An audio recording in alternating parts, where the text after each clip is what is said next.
Like, oops, I have more than one boyfriend.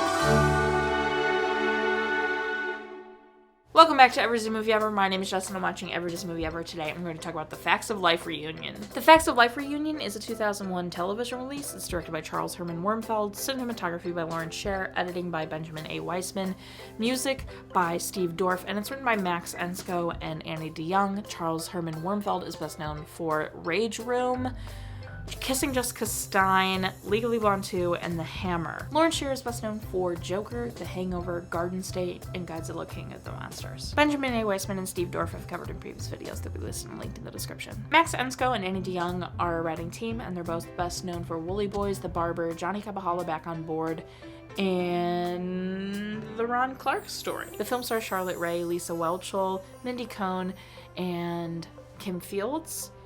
Charlotte Rae plays Edna and is best known for The Worst Witch, You Don't Mess with Zohan, Hair, and this television series. Lisa Welchel plays Blair and is best known for Skyward, The Double MacGuffin, Different Strokes, and this series. Mindy Cohn plays Natalie and is best known for The Boy Who Could Fly, being Velma in a bunch of Scooby-Doo iterations, and this series. Kim Fields plays Tootie and is best known for Adventures in Christmasing, What to Expect When You're Expecting, Living Simple, and this series. This was filmed in Toronto from September 10th, 2001 to October 8th, 2001. They filmed outdoor scenes in Peekskill while the towers went down on 9/11. The original writers had absolutely no interest in this, which is not surprising to me because it's very bad.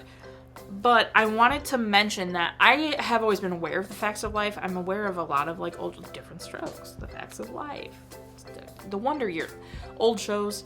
I don't want to use the word old, but shows that were on like in the 70s, 80s, you know, before I was born, those shows. I don't want to say old, not necessarily old.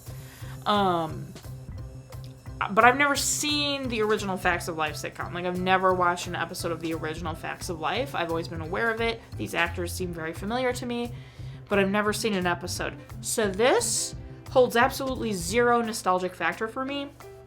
And it was really bad. Without that, I'm sure if I grew up watching the Facts of Life or had seen the Facts of Life and really enjoyed it and then was watching this, I'd have a lot more tolerance for it. But because this is my first introduction to these characters, yikes. This movie is very bad. It is not good at all. There's so many storylines in this that are very problematic, and like, I don't understand how people are okay with things that are happening. Mostly Natalie having the two boyfriends. That takes up a gigantic chunk of this movie. It's a huge part of it. The way more interesting story was Blair and her husband wanting to have children, and she thought he was like cheating, but it turns out he was just like taking care of underprivileged kids. Like, that was a compelling and beautiful story with a beautiful like outcome. And also Tootie and her daughter finally opening up to her and saying like, why don't we talk about Dad? That was stunning in way too short a time. No, we spend the most time on the fact that Natalie has two boyfriends, and like the boyfriends find out and then they want to be in competition with each other, and then they're like, no, this is stupid, and they leave. But then she chooses Harper and they get engaged just after he found out she's been dating two dudes. And then the other guy, Robert, it just ends up being cool with it and wants to be business partners with Tootie. It's so dumb. Like, it's so dumb.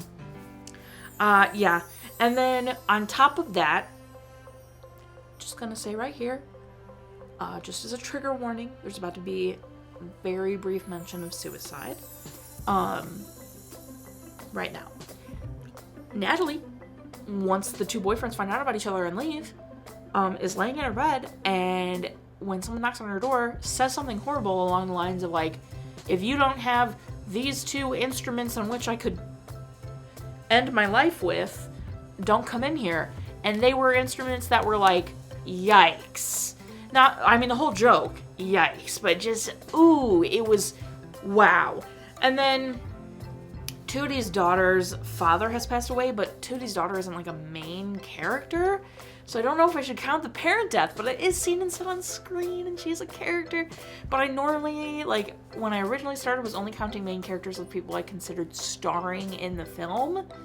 And I don't consider the daughter, like, starring in the film, but they do say it on screen, and everything. So it's really hard not to count it. But I'm not going to count it because I'm going to stay true to myself and what I've been doing from the get-go. But oh my goodness, just know the parent death toll could be much higher if I was including absent parents and parents that weren't of the stars main characters. But anyway, this is just really horrendous. Like, it's really bad. It's so horribly paced. It's superficial. Like, these are, oh my gosh. And it's just like, it's not good. It's not funny. Like, I don't know. I did not enjoy this even a little bit. My final rating is 2 boyfriends out of 10. Our total movie count is... Parent death toll and cry count are still the same. If you want to keep up with what movie I'm watching when, follow me on Instagram and Twitter. You'll find out what movie I'm watching when. I put out videos every Monday, Wednesday, and Friday. Join Patreon. Always fun stuff going on over there. Buy merch. You can't buy this anymore, but there's lots of other merch you can buy. Until next time. Comment, like, and subscribe, but I'm not in charge of your life. You are, so you do. And don't be, honestly, any of them about it. Because, oh my goodness. But, no, I don't know. I don't think there's, like, an actual villain in the story. So, I mean, don't date 2 people exclusively, and so virtually be cheating on them. Don't cheat on people. If you're in an open relationship, then whatever, by all means, you do you. But, like, don't cheat. That's garbage. I